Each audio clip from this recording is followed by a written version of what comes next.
Halo semuanya, sering banget kan kita mikir kalau dunia digital yang tiap hari nempel di tangan kita ini ya cuma sekedar barisan kode, algoritma yang ribet, atau layar HP yang nyala doang.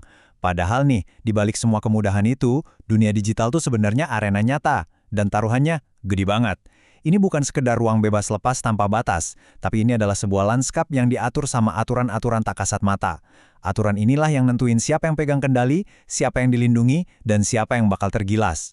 Nah, yang jadi pertanyaan besarnya sekarang, siapa sih yang sebenarnya pegang kendali atas teknologi yang kita ciptain ini? Apa pembuatnya, perusahaannya, atau jangan-jangan kita sebagai penggunanya? Di sesi penjelasan kali ini, kita bakal bongkar habis-habisan fondasi yang ngebentuk dunia digital kita.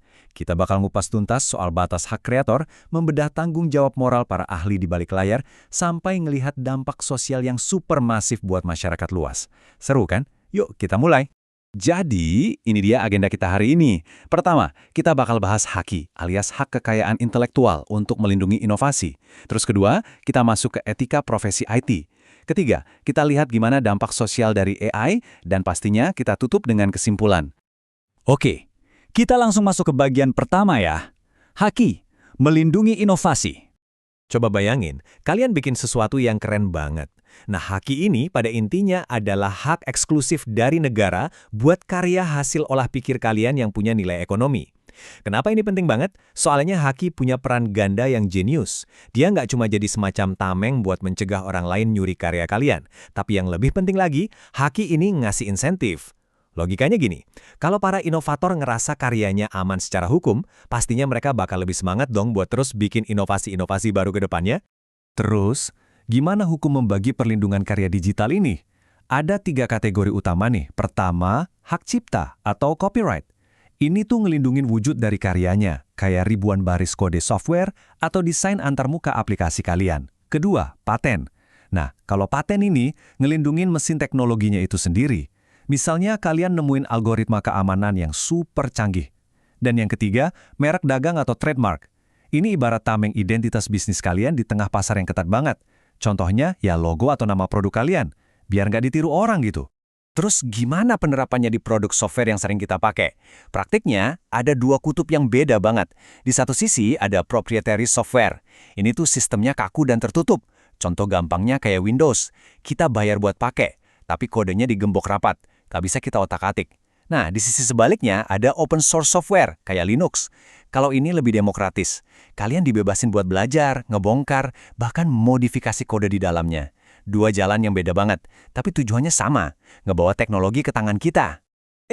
Tapi tunggu dulu. Selain 2 tadi, ternyata ada opsi jalan tengah yang asik banget namanya Creative Commons. Lisensi ini bisa dibilang sangat fleksibel buat era digital sekarang. Dia ngasih izin ke publik buat pakai sebuah karya kreatif, tapi ada tapinya nih, harus tetap ngikutin syarat-syarat khusus yang udah ditentuin, sama si pembuat karya dari awal. Jadi win-win solution banget kan? Lanjut ke bagian kedua, etika profesi informatika. Gini, punya skill coding tingkat dewa itu emang keren banget. Tapi, keahlian itu bisa berubah jadi ancaman serius kalau nggak dibarengin sama etika. Etika profesi IT ini bukan sekedar saran basa-basi ya, tapi ini pedoman wajib buat ngejaga integritas. Kenapa? Biar satu hal yang paling krusial ini nggak hancur, yaitu kepercayaan publik. Di dunia digital, kepercayaan itu ibarat mata uang yang paling berharga. Sekali hancur, susah banget balikinnya. Makanya, ada 3 prinsip utama yang sifatnya tuh udah harga mati. Pertama, kerahasiaan. Ini kewajiban mutlak buat mastiin data sensitif klien tetap terkunci rapat. Nggak boleh itu sampai bocor. Kedua, integritas. Artinya, seorang profesional IT harus bisa nahan godaan buat nyalagunain skillnya demi hacking ilegal. Dan yang ketiga, tanggung jawab sosial. Ini semacam sumpah kalau teknologi yang mereka bikin nggak akan ngebawa petaka buat masyarakat luas. Tapi, mari kita lihat dokumen pedoman ini. Di sini tertulis jelas ada peringatan keras tentang apa jadinya kalau etika ini gagal diterapkan. Ada batasan-batasan yang kalau sampai dilanggar, bisa mengubah seorang profesional IT jadi ancaman yang sangat nyata. Dampaknya itu nggak main-main, bener-bener fatal. Coba bayangin, ada developer yang tega melakukan plagiarisme, nyuri kode orang lain, atau sengaja bikin dan nyebarin malware yang ngerusak sistem. Atau yang lebih parah lagi nih, dia tahu ada celah keamanan data penggunanya, tapi malah dibiarin aja demi dapat keuntungan pribadi. Wah, ini sih bukan cuma ngelanggar aturan lagi namanya, tapi udah masuk kategori pengkhianatan ke publik. Sekarang kita masuk ke bagian ketiga, dampak sosial artificial intelligence atau AI. Ngomongin AI, kita tahu ini bukan sekedar alat bantu biasa. AI ini secara fundamental udah ngerombak struktur kehidupan kita sehari-hari. Saking kuatnya teknologi ini, kita seolah dipaksa buat terus-terusan nimbang. Di satu sisi ada kemajuan yang luar biasa keren, tapi di sisi lain, tantangan negatifnya juga gila-gilaan seriusnya. Kita mulai dari yang bagus-bagusnya dulu deh. AI emang beneran bersinar di sini. Pertama, soal efisiensi tinggi. Tugas-tugas rutin yang ngebosenin sekarang bisa diotomatisasi. Kedua, personalisasi. Bayangin aja, sistem pendidikan atau hiburan yang bisa nyesuaiin sendiri sama kesukaan dan kebutuhan kita secara real time. Dan yang paling epik pastinya di inovasi medis. AI bisa ngolah jutaan data pasien dalam hitungan detik buat bantu diagnosis penyakit jauh lebih cepat dan akurat. Harfiah banget nih, teknologi ini bisa nyelamatin nyawa orang.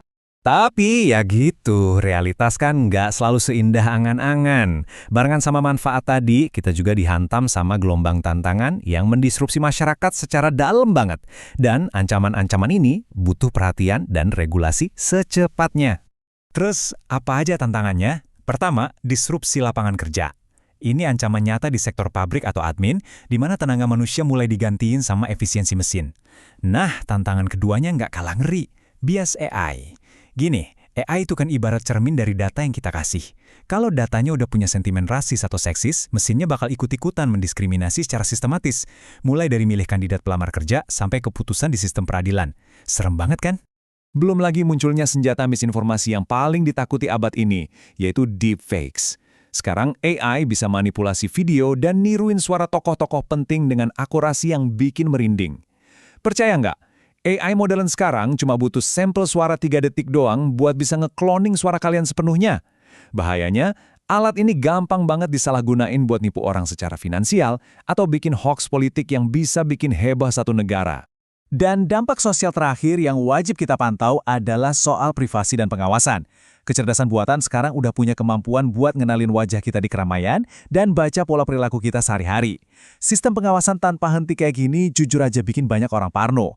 Konsep privasi rasanya makin memudar, apalagi pas tahu kalau kamera dan sistem bertenaga AI terus-terusan mengintai gerak-gerik kita tiap saat.